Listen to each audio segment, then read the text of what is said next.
നമസ്കാരം. റാഫ്റ്റോക്ക് ഫുട്ബോളിലേക്ക് അവർക്കും സ്വാഗതം. ബയൺ മ്യൂണിക്കിനെ അവരുടെ മണ്ണിലിട്ട് ഇന്നലെ ഇന്റർ മിലാൻ പരാജയപ്പെടുത്തി 2-1 വിജയം. അത് ലൗട്രോയുടെ വക ഒരു ഗോള്, അതൊരു മികച്ച ഗോളായിരുന്നു. ആ ഗോളിനെ കുറിച്ച് ഇപ്പോൾ അദ്ദേഹം തന്നെ ചില കാര്യങ്ങൾ പറയുന്നു. ആ ഒരു ട്രിവിയൽ, ആ ഗോൾ, ബൂട്ടിൻ്റെ ഔട്ട്സൈഡ് കൊണ്ട് അടിച്ച ഗോൾ എന്ത് മനോഹരമായിട്ടുള്ള ഫിനിഷ് ആയിരുന്നു, അതെങ്ങനെ സംഭവിച്ചു, അതൊക്കെ അദ്ദേഹം ഇപ്പോൾ വിശദീകരിക്കുന്നു. കളിക്ക് ശേഷം ഇന്റർ മിലാൻ്റെ സൂപ്പർ താരം പറയുന്നു, യഥാർത്ഥത്തിൽ ആ ഗോൾ വന്ന വഴി ഞാൻ മിഡ്ഫീൽഡിൽ നിന്നൊരു ചാലഞ്ച് വിൻ ചെയ്തു. അപ്പോൾ ഞാൻ സ്പേസ് കാണുകയും ചെയ്തു. കാർലോക്ക് എന്ന് പറഞ്ഞാൽ അഗസ്റ്റോക്ക് ഞാൻ ബോൾ കൈമാറുന്നു, അദ്ദേഹം മുന്നോട്ട് ഓടിക്കയറുകയാണ്.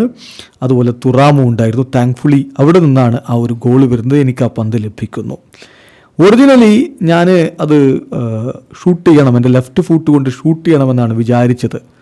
പക്ഷേ എൻ്റെ മുന്നിൽ ഒരുപാട് പ്ലേയേഴ്സ് അപ്പോൾ ഉണ്ടായിരുന്നു. സോ ഞാൻ ഒരു ചേഞ്ച് ശ്രമിച്ചു.